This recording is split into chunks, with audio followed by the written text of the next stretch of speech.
Service in Nashville has issued a tornado warning for northeastern Lewis County in Middle Tennessee, northwestern Maury County in Middle Tennessee, southern Hickman County in Middle Tennessee, until 9:30 p.m. Central Daylight Time. At 8:57 p.m. Central Daylight Time, a severe thunderstorm capable of producing a tornado was located near Centerville, moving east at 30 miles per hour.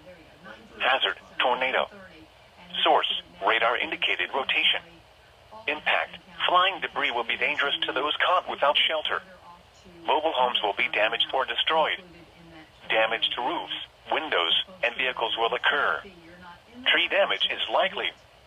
This dangerous storm will be near Centerville around 9:10 p.m. Central Daylight Time.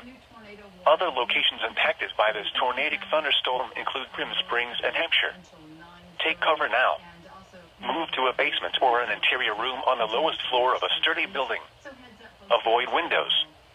If you are outdoors, in a mobile home, or in a vehicle, move to the closest substantial shelter and protect yourself from flying debris. Much of week idiots held together for many